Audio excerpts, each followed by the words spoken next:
Hello दोस्तों, आपका स्वागत है द आर्ट्स एजुकेशन में। मैं आपके लिए लेकर के आया हूँ क्लास 12th की राजनीतिक विज्ञान का अध्याय नंबर 5, जिसका नाम है कांग्रेस प्रणाली, चुनौतियाँ और पूर्ण स्थापना। मैं हूँ अमित। तो हम शुरू करते हैं। ये पार्ट 1 है। तो हम जिन टॉपिक पे बात करेंगे वो होगी राजनीतिक भूमिका। हमारे इसमें नेहरू जी की मृत्यु हो जाती है और नेहरू जी के बाद हमारे शास्त्री जी आ जाते हैं। शास्त्री के बाद हमारी इंदिरा गांधी आती हैं। इंदिरा गांधी कैसे अपना कांग्रेस चलाती है, कैसे उनके लोग उनको अपनी पार्टी से बाहर निकाल देते हैं, फिर वो अपनी पार्टी बनाती हैं, कैसे कायम हो जाती हैं दोबारा से, ये सब हम इसमें पढ़ना है। तो ये है हमारे जवाहरलाल नेहरू जी, जिनकी अभी हम बात कर रहे थे। तो इन राजनीतिक उत्तराधिकारी की चुनौती है ना। 1964 के मई के महीने में हमारे नेहरू जी की मृत्यु हो जाती है। 1964 में मई के महीने में नेहरू जी की मृत्यु हो जाती है। तो हमारे सामने ये ऑप्शन आता है कि अब इसके बाद क्या होगा। तो जो देश के जो बाहर लोग होते हैं वो सोचते हैं कि भारत में लोकतांत्रिक कायम रह पाएगा कि नहीं रह पाएगा, कहीं क्या होगा, ये लोग अपना लोकतंत्र कायम रख भी पाएंगे कि नहीं रख पाएंगे। ये राजनीतिक उत्तराधिकारी की जो सवाल है, इसे लोकतांत्रिक तरीके से हल कर पाएंगे कि नहीं कर पाएंगे हम लोग। और हमने ये सोचा कि अब हम जब नेहरू जी ख़त्म हो गए तो सैन्य राजनीतिक भूमिका में उतर आएगी, ये सब सोचा जा रहा था। तो हमने ये सब हल कर लिया।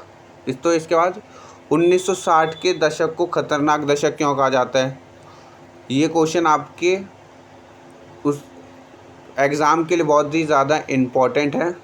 तो इसे ज़रूर पढ़ लीजिएगा कि 1960 के दशक को खतरनाक दशक क्यों कहा जाता है। सबसे पहले तो हमारे 2 दिग्गज प्रधानमंत्री की मृत्यु हो जाती है।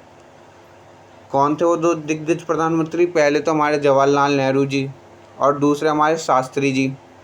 तो अगर आपको 1960 का दशक का मतलब नहीं पता, तो दशक का मतलब हो गया कि 1960 से लेकर के 1970 के बीच का समय।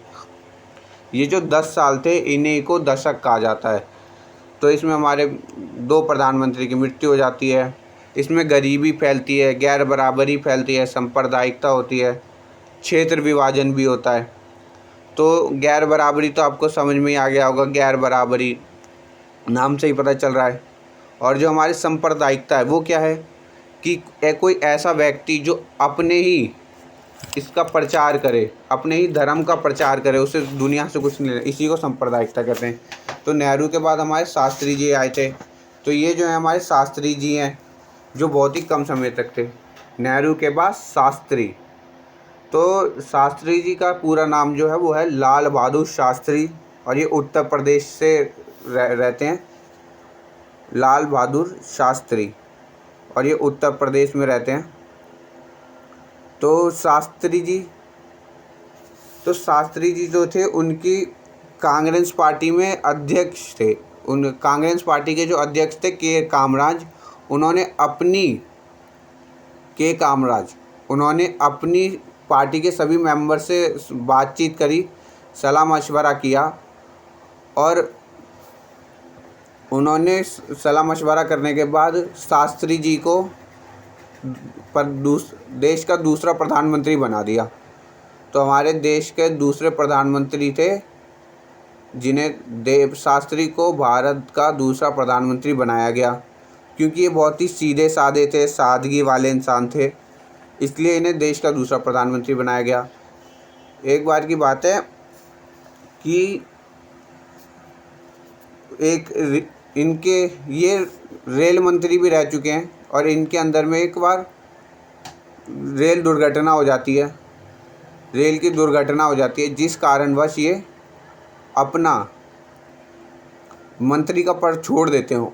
तो आजकल के जितने भी पार्टी के लोग हैं, वो तो चाहे 1 या 10 दुर्घटना हो जाए, अपना पद छोड़ते नहीं हैं। पर इन्होंने एक दुर्घटना की वजह से अपना पद छोड़ दिया, और ये बहुत ही कम समय तक अपने प्रधानमंत्री रहे। 1964 से 1966 तक ये प्रधानमंत्री बने रहे, सिर्फ 2 साल के लिए। इन्होंने बहुत कम वक्त प्रधानमंत्री का पद संभाला, पर इन्होंने दो तीन चुनौतियां का सामना किया। पहला तो हमारा चीन से युद्ध हुआ था, तो उससे जो हमारी आर्थिक स्थिति खराब हो गई थी उससे लड़ रहे थे ये। और दूसरा हमारा मानसून, ये मैंने मानसून लिखा, मानसून का हमारा मानसून मतलब बारिश नहीं हो पा रही थी, तो उस वजह से सूखा पड़ गया था, व्यापक सूखा हो गया था। और हमने 1965 में पाकिस्तान से भी युद्ध किया, जो हम जीत भी गए। पाकिस्तान के युद्ध की वजह से भी इन्होंने पाकिस्तान का युद्ध लड़ा था। 1965 में इन्होंने पाकिस्तान का युद्ध लड़ा और हम जीत गए। उसके बाद 10 जनवरी 1986 को तश्कात गए थे ये, तो इस दिन इनकी मौत हो जाती। किस दिन? 10 जनवरी 1966 को। तश्कात पाकिस्तान में है। अब हमारे इंदिरा गांधी की बात, तो शास्त्री जी की मृत्यु हो जाती है। उसके बाद कौन? इंदिरा गांधी। तो अब हम इंदिरा गांधी के देखते हैं। और ये है मोरेसाई देसाई, इनके बारे में भी बताते हैं कि अब इनका क्या रोल था, इनका क्या तस्वीर दिखाया। शास्त्री के बाद इंदिरा गांधी, इन शास्त्री जी की मृत्यु हो जाती है। तो इंदिरा गांधी को शास्त्री जी तो बहुत ही आसानी तरीके से उन्हें बना दिया गया प्रधानमंत्री, पर इनके लिए बनना इतना आसान नहीं था, क्योंकि मोरेसाई देसाई ये भी प्रधानमंत्री बनना चाहता था। ये जो मैंने अभी आपको फ़ोटो दिखाई मोरेसाई देसाई जी की, ये भी प्रधानमंत्री बनना चाहते थे। और इनके पास एक्सपीरियंस भी था, क्योंकि ये महाराष्ट्र और गुजरात के मुख्यमंत्री रह चुके हैं। पर मोरेसाई देसाई थोड़े अकड़ू टाइप के थे, तो इन्होंने ज़्यादा कुछ नहीं, महाराष्ट्र और गुजरात इन दोनों जगहों में मुख्यमंत्री रह चुके हैं ये, पर ये अकड़ू टाइप के थे। इसलिए जो कांग्रेस पार्टी के लोग थे वो सोच रहे थे अगर हमने इसे प्रधानमंत्री बना दिया तो ये हमारी लेने में लगा रहेगा। तो प्रधानमंत्री इंदिरा गांधी के मंत्रिमंडल ने गुप्त तरीके से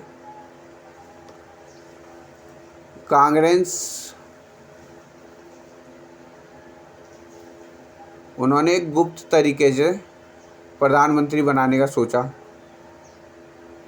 तो उन्होंने जब सब किया, वोट डलवाए, तो उसमें इंदिरा गांधी जीत जाती है। इंदिरा गांधी इसलिए जीत जाती है क्योंकि वो सब सोचते हैं कि इंदिरा गांधी को ज़्यादा अनुभव नहीं है। कांग्रेस ऐसे में फैसले के लिए गुप्त मतदान दिलवाती है, जिसमें इंदिरा गांधी जीत जाती है और वो देश की तीसरी प्रधानमंत्री बनती है। पर जिन लोगों ने उसे वोट दिए थे वो लोग सोच रहे थे कि इंदिरा गांधी को ज़्यादा कुछ आता नहीं है, एक्सपीरियंस नहीं है, इसलिए वो इंदिरा गांधी उन्हीं के भरोसे पर रहेगी, उन्हीं के नक्शे कदम पर चलेगी। पर इंदिरा गांधी ऐसा नहीं करती। तो इंदिरा गांधी के चौथा पॉइंट क्या है? इस वक्त तक देश की आर्थिक और भी ख़राब हो चुकी थी। जो 1966 में ये आए, तो इन चौथा आम चुनाव, तो 1952 के बाद से पूरे देश में कांग्रेस पार्टी का राजनीतिक दबदबा था, कायम था। क्योंकि हमने देखा जो नेहरू जी थे वो भी कांग्रेस पार्टी के थे। उसके बाद शास्त्री जी आए, शास्त्री जी भी हमारे कांग्रेस पार्टी के थे। उसके बाद हमारी इंदिरा गांधी आ जाती हैं, जो कि वो भी कांग्रेस पार्टी की थी। तो अब इसके बाद हमने चौथा आम चुनाव कराया 1967 में। तो उसमें कांग्रेस की पार्टी को बहुत ही ज़्यादा धक्का भी पहुंचता है, क्योंकि वो कई राज्यों में उसकी सरकार नहीं बनती है और इतने कम वोट उससे कभी नहीं मिले थे। अब हमारा टॉपिक आता है चुनाव के संदर्भ में। तो हमारा ये जो 1967 आ गया था, अब इसमें तो हमारे लिए बहुत ही बुरा समय था, क्योंकि हमारे 2 प्रधानमंत्रियों की जल्दी जल्दी मौत हो जाती है, हमारे देश में गरीबी होती है।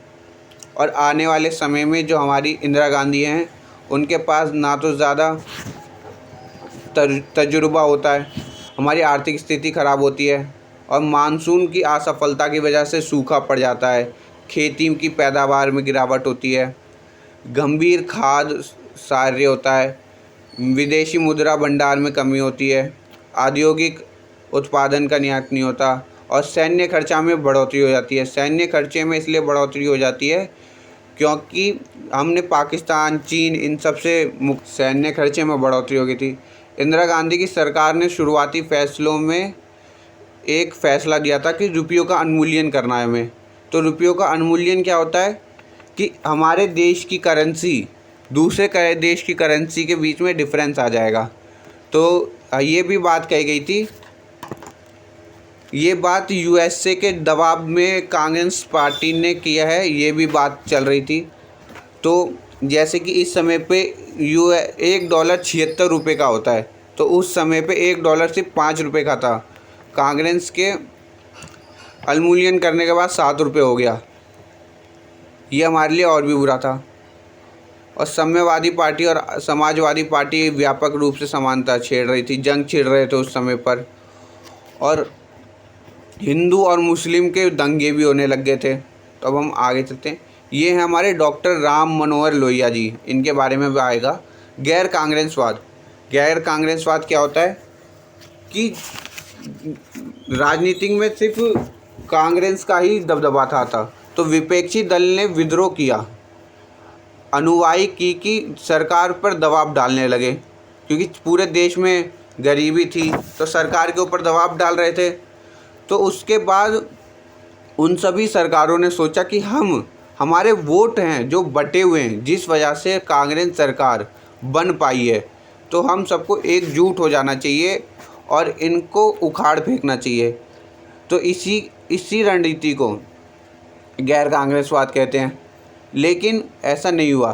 तो जितनी भी विपक्षी पार्टियां थी उन्होंने ये सब किया, और जो दल अपने कार्यक्रम अथवा विचारधाराओं से अलग अलग थे वो भी जुड़ जाते हैं, मतलब जिनका अलग अलग है। तो राम मनोहर लोहिया ने इससे गैर कांग्रेसवाद के नाम से दिया, इसको गैर कांग्रेसवाद कह दिया। ये जो रणनीति थी जो कि विपक्षी दलों ने सोची थी कि हम लोग एकजुट हो जाते हैं और चुनाव लड़ते हैं, जिससे कि गैर कांग्रेसवाद कांग्रेस को उखाड़ फेंकेंगे हम।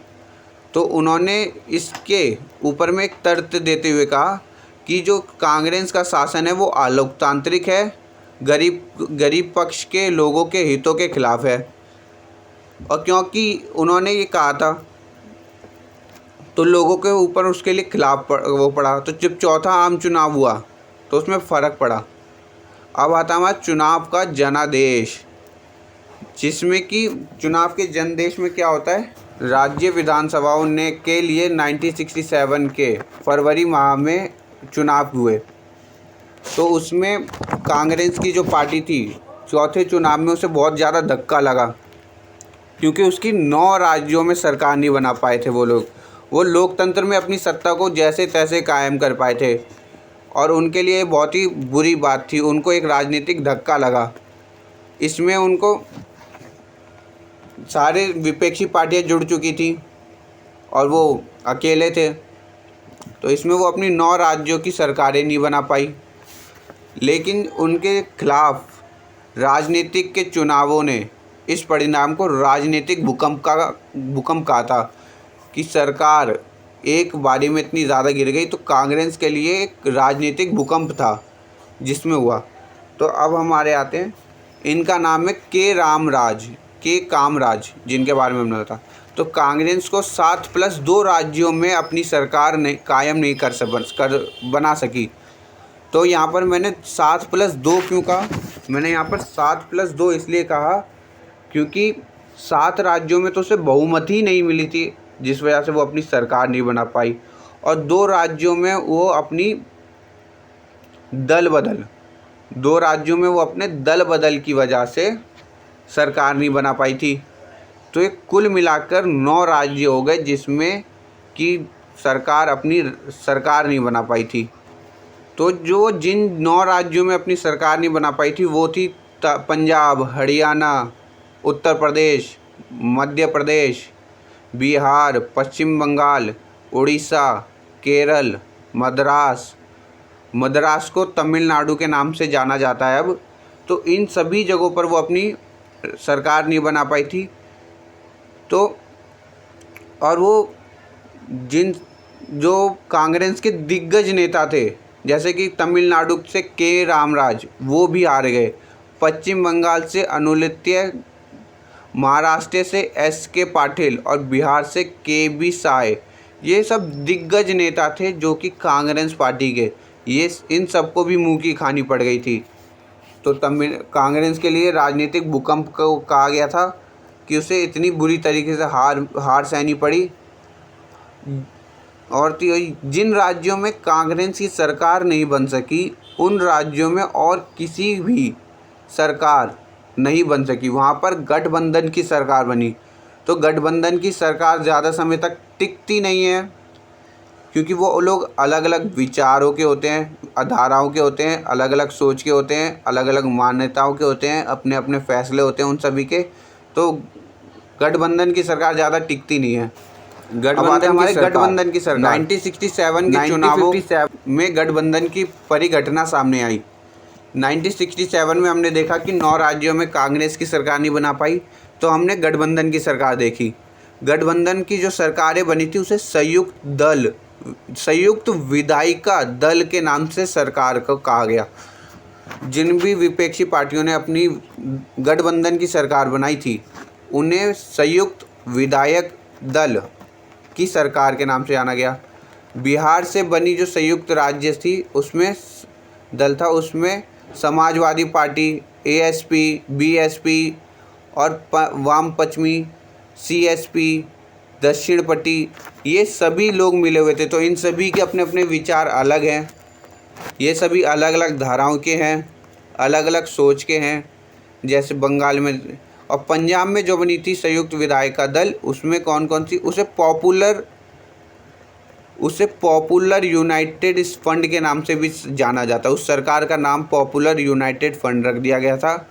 उन सरकारों में कौन कौन से दल थे, प्रतिस्पर्धी थे, साधु गुरु थे, महाराष्ट्र ग्रुप था, ये सभी ग्रुप शामिल थे और इन्होंने मिल कर के अपनी गठबंधन की सरकार बनाई थी, जो ज़्यादा समय दल बदल।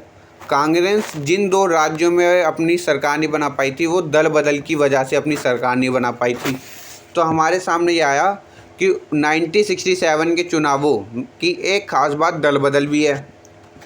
इससे जो इन राज्यों में सरकार के बनने बिगड़ने में बड़ी महत्वपूर्ण भूमिका निभाती है। किसी के भी सरकार के बनने बिगड़ने में दल बदल बहुत ही महत्वपूर्ण हो गया था। तो इसमें संशोधन किए गए थे और इसमें आया राम और गया राम, आया राम और हमारा इसमें गया राम चला था, क्योंकि एक पार्टी का बंदा एक पार्टी को छोड़कर दूसरे पार्टी में चला जाता है और दूसरी पार्टी को छोड़कर वो दोबारा उस पार्टी में आ जाता है। तो एक बार ये हुआ कि आया राम और गया राम का ये दल बदल किसे कहते हैं या दल बदल क्यों कहते हैं, दल बदल को परिभाषित कीजिए। ये आपके एग्ज़ाम के लिए बहुत ज़्यादा ज़रूरी है। कोई जनप्रतिनिधि किसी खास दल के चुनाव चिन्ह को लेकर के चुनाव लड़े और जीत जाए और चुनाव जीतने के बाद इस दल को छोड़कर किसी दूसरे दल में शामिल हो जाए तो उसे दल बदल कहते हैं। यानी यदि कोई व्यक्ति किसी पार्टी का चुनाव चिन्ह लेकर के लड़ता है और उसके बाद वो उस पार्टी को छोड़कर दूसरी पार्टी में चला जाता है, तो इसको दल बदल कहते हैं। इतना ही, आप इसको किसी भी उसमें लिख सकते हैं। तो वीडियो को लाइक, शेयर एंड सब्सक्राइब कर देना।